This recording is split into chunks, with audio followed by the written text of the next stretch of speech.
Well, hello everybody and welcome back to Joygasm, a video game and movie podcast.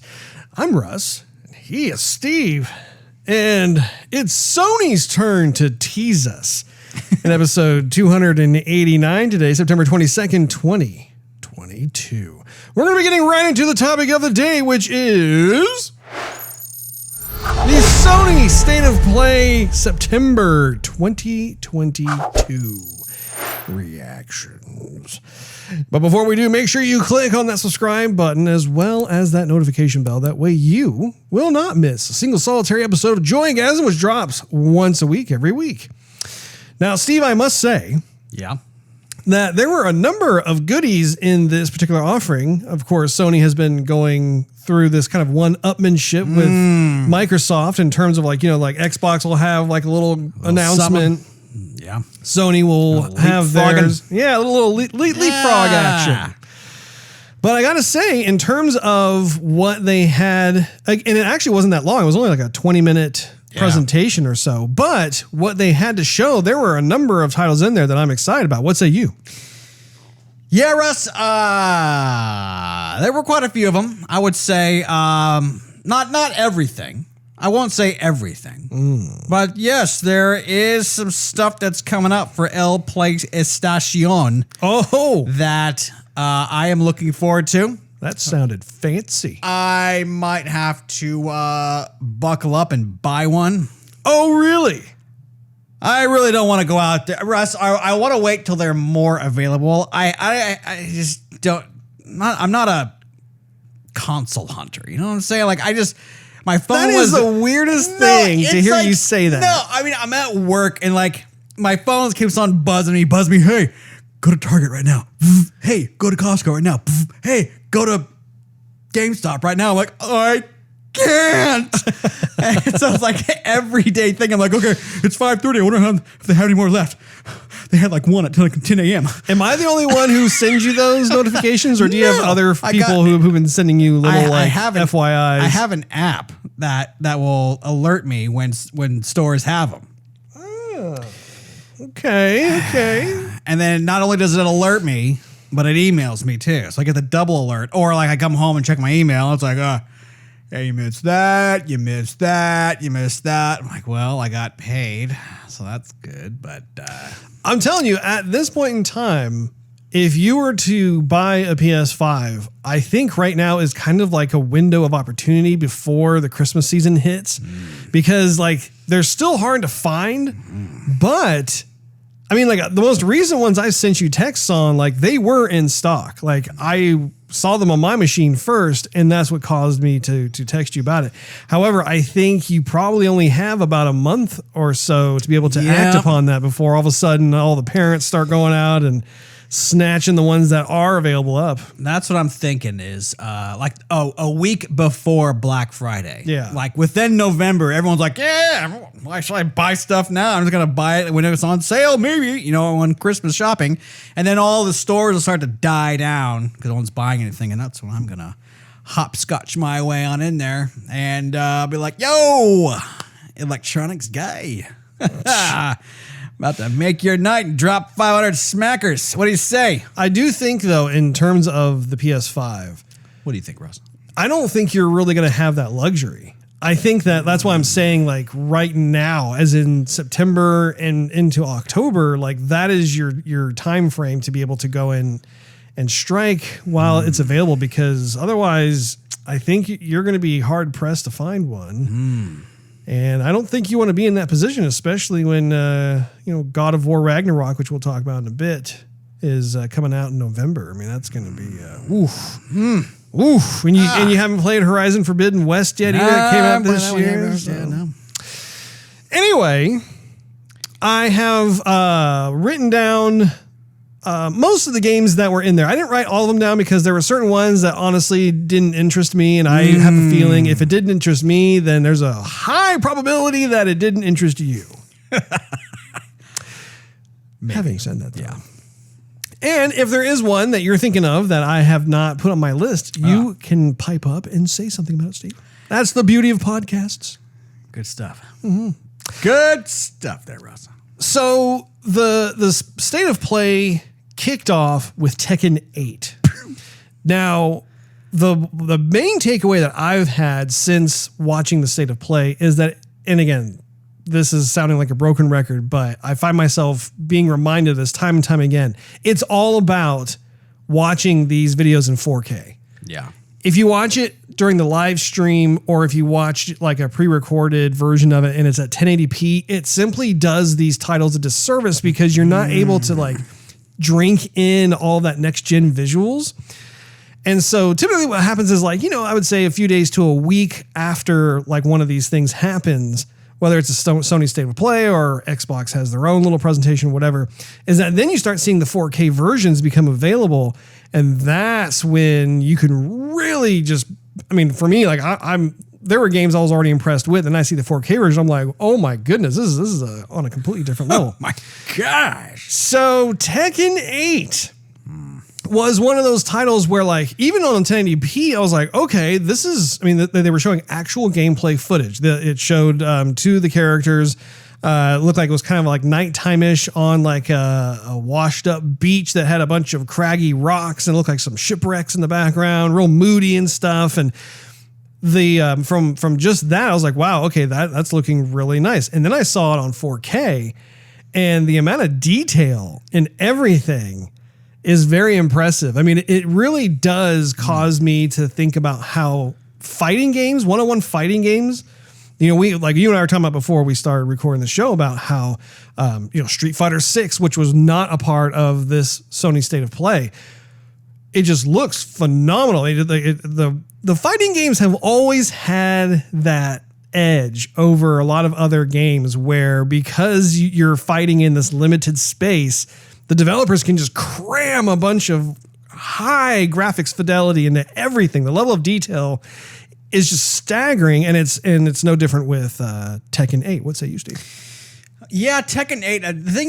is I'm a bit over the Iron Fist, Russ. The Iron Fist, eh? It just seems like I think they really want it to be a fighting game with the story, but the story is like the same story every time.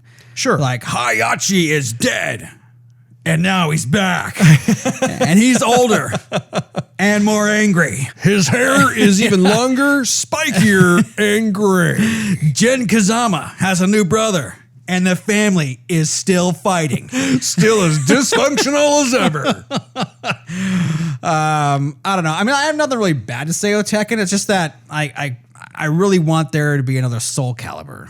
Sure. Right? So I since I played the last Soul Calibur, and you were telling me that they're not going to make him anymore, I'm like, man, if they just like split the team up so there was another Soul Calibur, maybe another Tekken 2, or Tekken also. No pun intended there, Russ. I think I'd be happier because I'd have more of a selection to choose from. It's like, okay, well, Soul Calibur, I think, is a prettier game. I think there's more variety.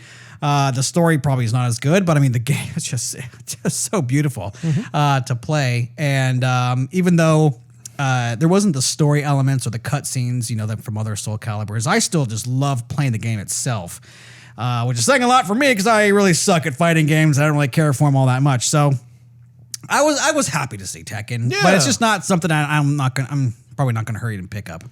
I don't think. I'm reminded of how the previous Tekken game, Tekken 7. I bought that game because I hadn't played a Tekken game in a while. And we were both fans of Tekken there for a while on multiple platforms. And so I was curious to see where it was with Tekken 7. And there were certain things that I did like about it, but I felt as though it didn't feel like for some reason, the combat mechanics didn't feel like the Tekken that I know. And I just don't know if I was rusty at it. Like I hadn't played a Tekken game in a while, or maybe I was used to some of these other fighting games, but that was something that like I had kind of as a takeaway. And as a result, I really didn't play very much of Tekken 7. However, looking at this game, it's like, okay, well, maybe there are certain changes because it's not exclusive to Tekken. Like Soul Calibur, like to your point. Exclusive to PlayStation. No, I'm talking not in terms of like console exclusivity, okay, but more like my bad. The change up as to how the combat mechanics are and how just the presentation of the game overall. It seems as though a lot of these fighting games went through that. Like when I think of Soul Calibur. Soul Calibur, I think it was Soul Calibur 5, because I think the most recent one is Soul Calibur 6, I want to say. But anyway, they made some drastic changes as to how you play the game to the point where I'm like, man, this just doesn't feel like a Soul Calibur game. What is going on? Tekken did the exact same thing. Now, both of those games are made by Bandai Namco. But then at the same time, there were certain types of little weirdness going on with a couple of the other fighting games too, where just like Street Fighter, for instance, Street Fighter 5, when it was first released, there was an entire like portion of the game that was missing. Like they were trying to push this other type of game style, which kind of alienated the fans a bit. And then they had Street Fighter 5, I think they call it like Arcade Edition or something like that. That was basically this big old DLC drop and had all these game modes that were more classic that the fans wanted. And then at that point, then Street Fighter 5 really like got boosted up and everybody really enjoyed playing it. So yeah, it's kind of weird how like you had all these developers within the fighting genre that were tinkering with their properties. And I think while some of those tinkerings made for better game experiences, I think there were other ones that they kind of had to go, ooh, okay, let's go back to like the tried and true recipe. So I want to see more. I definitely want to see more of Tekken 8. The graphics engine looks incredible. It is really cool to like see a Tekken game on a PS5, like to see that next gen hardware. I'm telling you, you saw it for yourself. I mean, even like some of like the flexings were like, they're clearly doing like a special move. So it goes into that like cinematic camera angle and you see like the skin pores and like the bulging muscles and biceps and stuff. And I don't know, like I just think it's a very exciting time for fighting games. I will say Tekken's in the past have made the character's anatomy look a little bit too plasticky. Yeah. Because the muscles are so big and bulgy, just like it looks plasticky, like they're about to rip open the skin sort of thing. Both biceps the size of my head. Yeah, it's like they're watermelons. Yeah. And I don't know, like every character was like that. Yeah. And so all this roided one, out. Yeah, roided out, veined out, like, yeah. Like, oh my gosh, I don't know if that's healthy. He needs to go to the hospital. He needs to be, he might have himself a brain aneurysm soon. That's why he's so mad. Yeah. Blood pressure's off the chart. Anyway, so this one looks like they, paid attention a little more to the realism, I guess, maybe of the skin, the muscles, veins, whatnot. So yeah, looks a little better. Okay. Now, moving on from that to the second game that was on my list here, Like a Dragon Ishin. So there were two different samurai-oriented games that they showcased, both of which caught my eye. I'm very much, as you know, Steve, I'm very much a fan of the samurai, the fighting adventure genre. Bushido way. And this was no exception, Steve. I really did like taking a little look-see at the Dragon of Ishin. What did you think of it? This it caught my eye. I think this one's a little more action-packed than the other one. But although the other one looked very pretty and colorful and beautiful, so that one I forgot the name of it. Golly, I forgot the name of the other one. Well, so are you thinking of Ghost of Tsushima? Well, because that's a different game entirely. No, the other game they showcased. That looked like Ghost of Tsushima, like you were riding and walking through, cherry blossoms and Rise of the Ronin. Rise of the Ronin. That one. I thought you were going to do like an Altered Beast impression of the game name. Rise from your grave. Power up. What was that? That's when you like punch the air when the power up was coming at you. A little like 2-frame thing. An Altered Beast. Remember when the pig was jumping by and you had to punch the glowing pig? But I was always confused why the pig was blue. Yeah, I don't know. And was it really a pig or was it like an ox or bison or something? Nah, it was a little bit too small to be a bison. It was like a wild hog. Yeah. If you didn't hit it though, it knocked you down. Yeah, well, we're not talking about Altered Beast right now, Steve. Back in the day. Indeed. So Ishin I'm saying that right? Yes, Russ? you are, Steve. Like a Dragon. I like a dragon. You know, they were using a lot of revolvers in that game. Yep. Well, you know, I'm not sure how much revolvers the samurai used there, Russ. I don't know, Steve. So, but that's okay because it's action packed and they showed a lot. I mean, there was a lot of buildings, characters like everywhere. The screen was filled with stuff that was happening. Yeah. So that looked pretty awesome. That we'll give that one a go for sure. Absolutely. Yeah. I definitely look forward to that. Hogwarts Legacy was one where I wasn't particularly impressed with the gameplay that they showed. But again, it wasn't like actual gameplay. It was kind of like these camera fly-throughs of different parts of the world. Yeah. So it's not like I've lost complete interest in the game, but I will say that actually the most impressive thing visually that I saw was the title itself. Like, the Hogwarts Legacy or whatever it was, Hogwarts Legacy, like that. That looked really nice, but a lot of what I was seeing, I don't know. Dare I say, I was a little disappointed by that, just because that's such a big IP, and this once again, especially because it is on next gen. I was expecting a little bit more in terms of the production value and cinematic quality of. Yeah, that one didn't catch my eye too much. You haven't really. I mean, we don't really play the Hogwarts stuff anyway, though, does it? Do we? I don't. I don't really either. The thing is that I want to. Like, I like the world of Harry Potter. I like the world of Hogwarts, and I think it's ripe. Like, if they did a game that is like, I don't know, just as engrossing and immersive as the films themselves, I would be down to play it. I mean, imagine if they did something that was in the same vein as like think of like Elden Ring, but in a Harry Potter world. That would be pretty freaking amazing. Obviously, it's a different world, so like, you know, certain things would be changed up. But imagine like you had that grand scope and vista within a Hogwarts-oriented Harry Potter game, Steve. Yeah, but like in Elden Ring, you put on crazy cool armor, and Harry Potter, you're a little kid running around with a magic wand.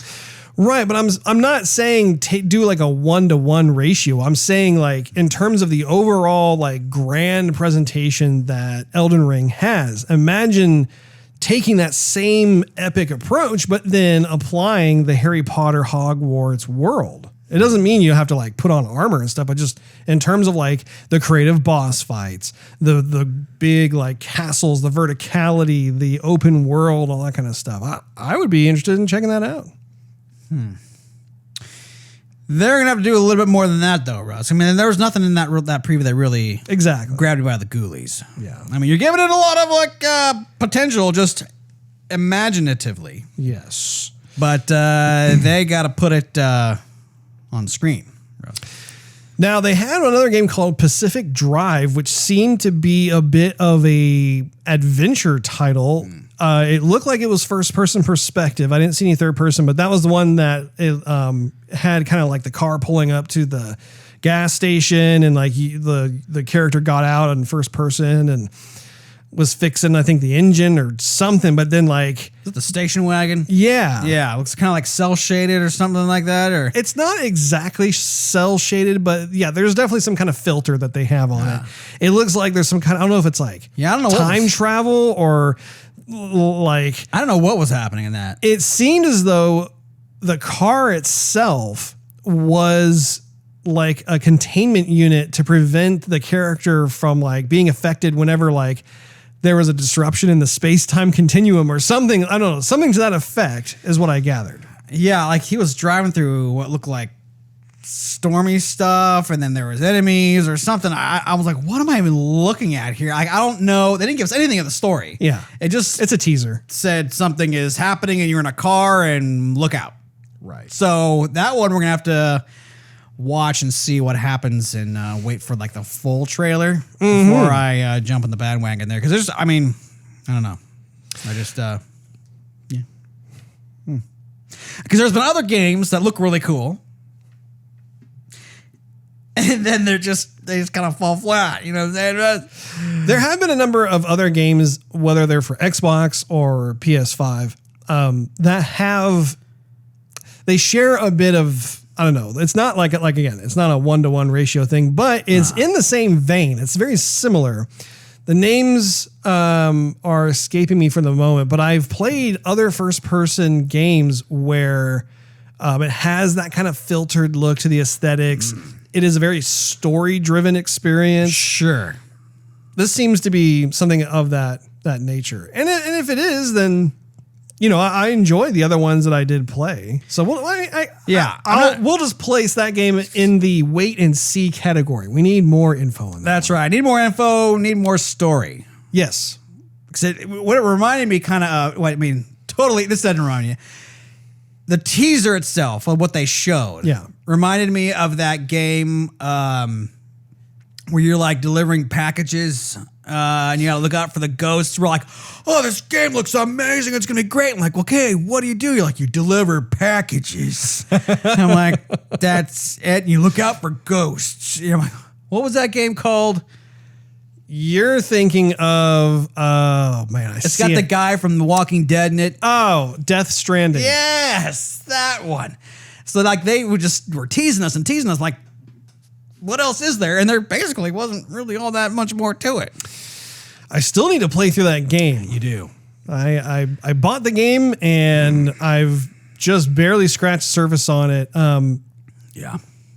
I do. There is a desire for me to play through it though all the way. I want to see how what much of a desire though, Russ? Well, it's not a burning desire per se, but it is a desire. Anyway, there's a chart of desire. That one ranks right about here for you. The next game that they showed was called Synduality. That was the one. It was spelled S-Y-N.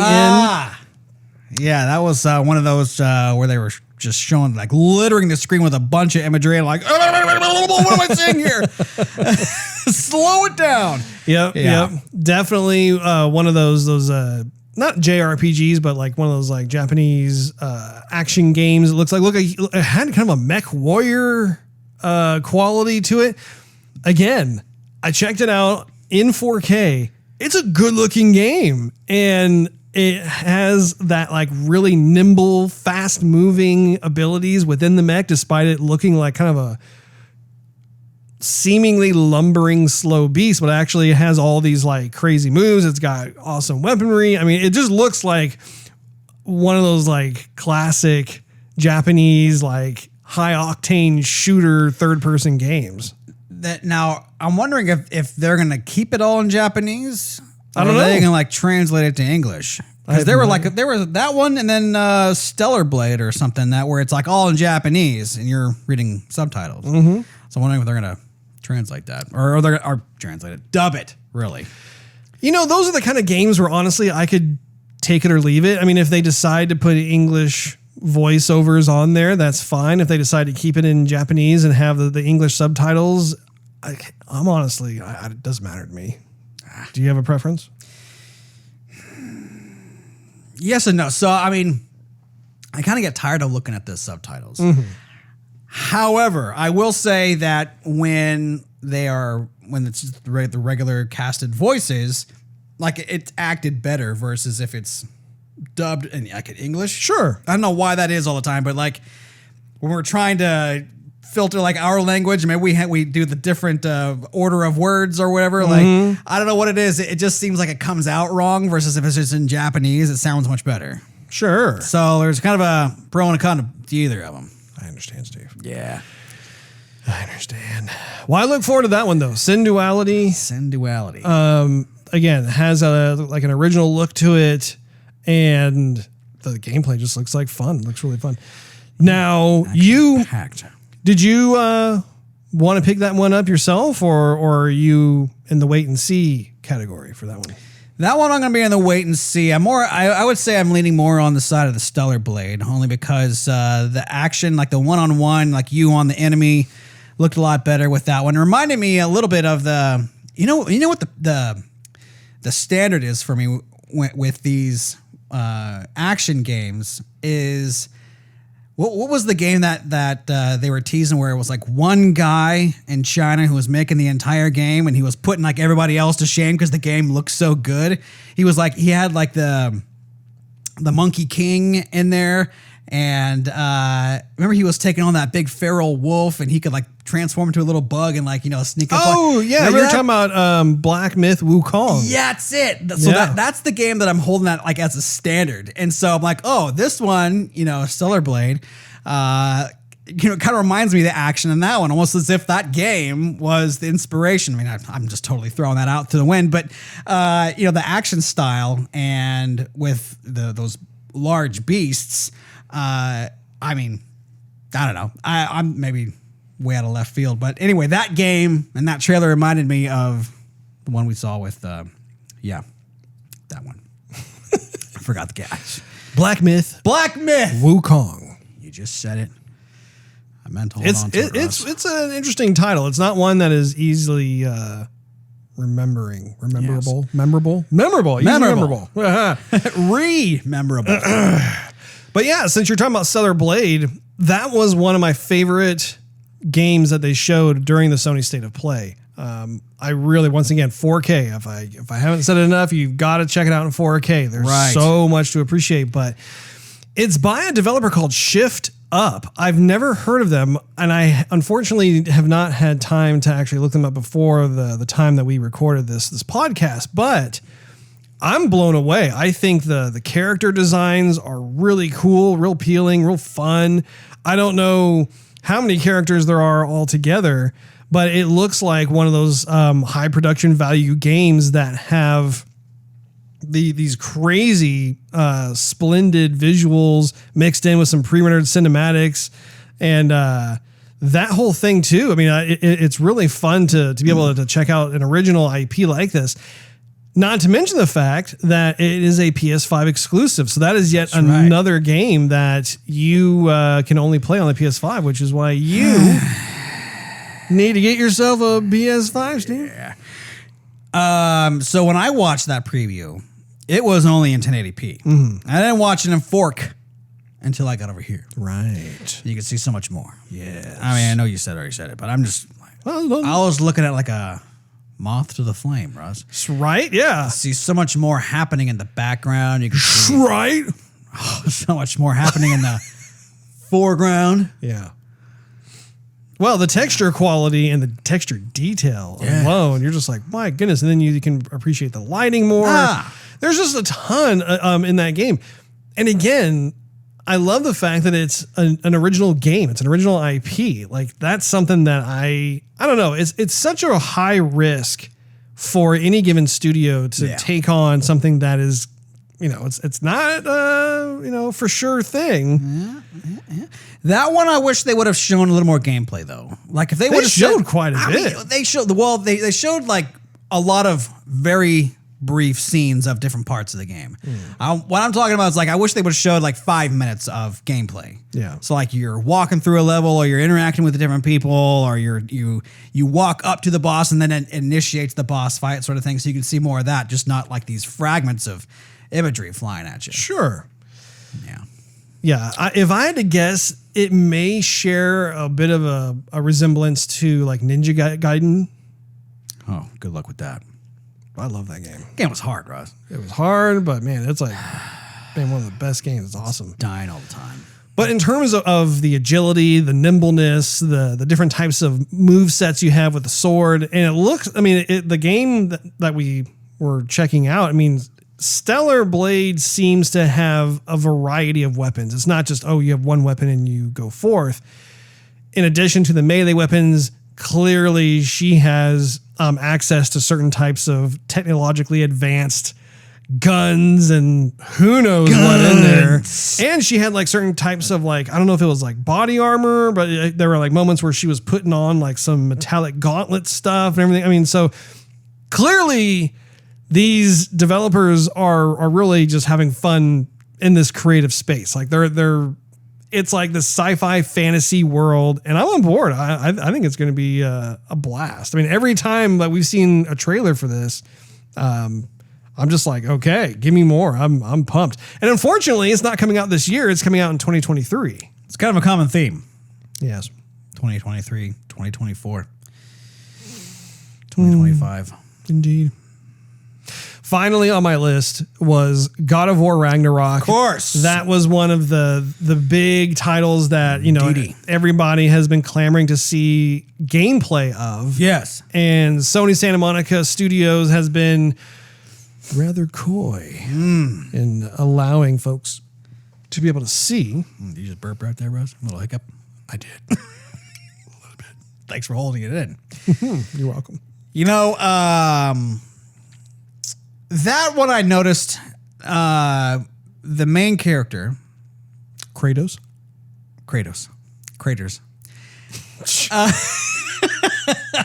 It seemed like, obviously he looked better, but it looks like they...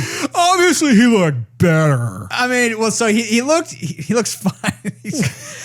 But he doesn't look like that much better versus the background graphics, all the environmental stuff that's going on. Because if you pop back in the old one, the main characters are like the star of the show. Like they look fantastic, and all the background looks like. It's fine. It's nothing bad. But like this one, the environments are so much more in depth and colorful and beautiful. Like there's a lot more going on than the previous one. Well, see, and I have a little bit of a differing opinion on that because when I played God of War for the PS4, now, okay, so once again, you played God of War on the regular PS4. You did not play it on the PS4 Pro. And there is a substantial difference in the visual fidelity between the two. Where I played God of War on the PS4 Pro, that made all the difference. So I think that's kind of a bit of a disconnect in terms of your game experience. However, when it comes to this game in particular for the PS5, I mean, like Yes, Ross. I'm so happy that they have continued to push forward with the technology that they built. Like there was a lot of stuff. Like if you recall, God of War 4 was it was pretty much the first game that had no loading screens. You just played seamlessly, continuously, and that really ratcheted up the immersive factor. You're just like, oh my goodness, I've been so conditioned as a gamer to like look at load screens. Like if you take like Red Dead Redemption 2 when that came out, that had load screen after load screen after load screen. Well, actually, let me back up. It just had a long load screen. It had a long load screen at the beginning, and if you fast traveled, because they had a fast travel option, then it would do a load screen. But yeah, no, actually, to be fair, that game really didn't have really any kind of load screens either. So yeah, and like GTA didn't have any load screens. GTA 5, I thought it. Okay, well, it depends. No, it did. I did not. If you were driving around the world of GTA 5, then it was just loading in assets. But if you got to like, say like a mission where like it had to go to a cutscene or something else, I recall there being like certain kind of like load screens before like the whole thing could actually get started.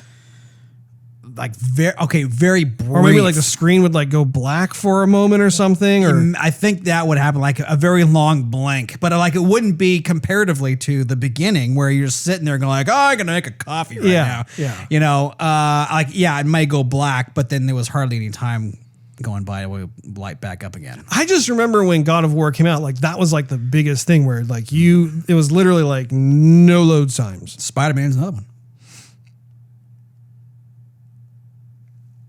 Oh no, that one had load screens. That one had load screens. Yeah, that one, when you were webbing around town, swinging, jumping, frolicking, there would be no load screens. But like if you were climbing into a building somewhere, then it would load. Right. But I think on PS5, which I don't have, read about it. The loading is so quick that Legend tells if you.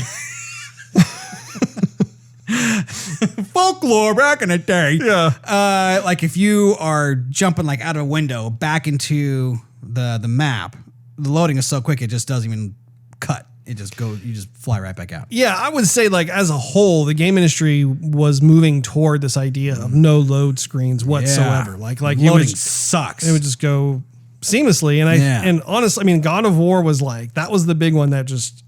I mean, I remember everyone playing and they're like, "Oh my goodness, there's no load time." It's fantastic. So anyway, we're here talking about God of War. God of War Ragnarok. So I'm very excited to be able to see where the story continues because it clearly continues where the last one left off. Nah. And you beat. No. You haven't beaten I it. haven't beaten it yet, Russ. There's been tons of stuff that were coming out. I had to stop. Really? I had to stop. I'm out of. I remember where I'm at. Like I'm at this very rocky, dark, lava-y place. I'm fighting a lot of boss after boss after boss. I think I'm close to the end. I've talked to the snake a few times. You snake charmer, you. There was. I got the head hanging on my belt, and some of the main enemies have gone on. They've passed into whatever. You really do need to finish that, especially before you start playing this one, because you're going to be doing yourself a disservice. And in fact, just watching the trailer kind of shows off some spoilers. Well, the kid definitely survives. I would expect he would. Speaking of the kid, though, Russ, I do like. I don't know if it's the same actor that they had, but the kid, of course, has grown some, and I like his voice. I like the voice that they're using for him. Sure. I know that sounds kind of weird, but like just playing the previous game, the kid's pretty young, and now he's grown up a few more years, so his voice is changing. And that sounds kind of odd for me to say it, but I mean, I do like the voice they have for the kid now.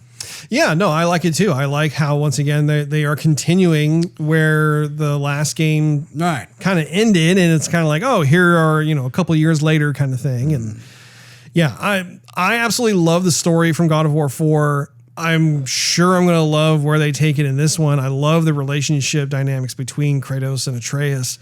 So yeah, I mean, I think in terms of like the PS5 is definitely the place to be for those single player campaign experiences. When I think of Xbox, I really can't think of any like single player, like big AAA campaign experiences versus PS5, which, I mean, like I said earlier, I mean, you have like Horizon Forbidden West, we're getting Stellar Blade, we're getting God of War Ragnarok.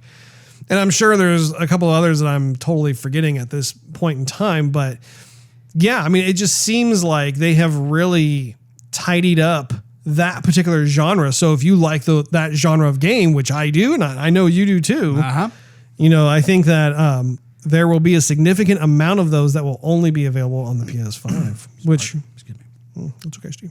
Sorry about that. Which game are you most excited about that you saw? Russ. I would probably have to say, it's